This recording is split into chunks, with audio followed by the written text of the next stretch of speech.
Liseta, do doja të dija se unë e thash në fjalit e mia I njohin nevojat e nanës, që ndashtëm apo s'dashtëm janë të mëdha dhe janë jetike për to, sidomos gjatë kohës së Shtatzanis dhe Leonis. Sa është e lehtë me identifiku nevojat e nanave, sepse çdo grua shtatzan ka lënë peripeci të ndryshme?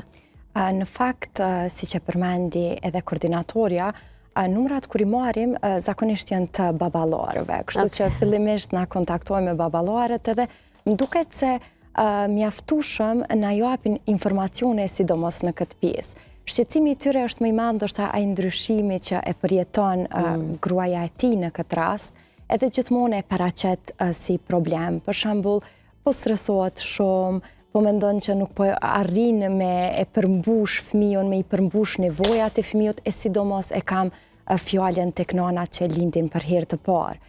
Edhe në momentin që e identifikojmë edhe e vrejmë edhe që nga zëri, nga njerë edhe nga nana, sepse pastaj e marrim numrin e nanës edhe kontaktojmë vetë me ta.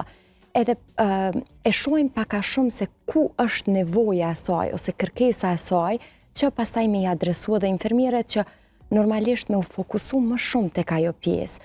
Ka ndodhur kur për shembull tek pjesa e depresionit pas lindjes, ku është goxha I shfaqur fatkeqësisht, infermierët kanë ndiku që me e ndalë në atë pjesë ku ka fillu, do me thonë mos me shku duke u përkecu.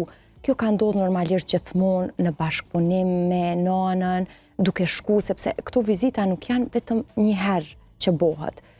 Sidomos me një herë pas lindjes bëhen 3 vizita, një pas një. Në cilën periudhë pas lindjes? Ditët e para? 3 ditët e para nga lirimi I nënës nga spitali. Kështu që 3 ditët e para I ndihmojnë sidomos tek pjesa e gjedanjës, e këshillojnë, e shohin gjendjen emocionale të nanës në këtë rast, edhe pastaj në rast se ka nevojë edhe për më shumë vizita, atëherë na I quajmë ato vizita shtesë, që munden me shku ndoshta edhe një javë rresht tek ajo familje. Sepse siç e cekëm me qenë se janë përcjellet fëmiu deri në prej moshës 0 deri në 3 vjeç, domethënë gjatë gjithë asaj kohe ato janë në kontakt me infermierët, me ne, kurdo që ato kanë nevojë për një vizitë ose këshill nga ana jonë.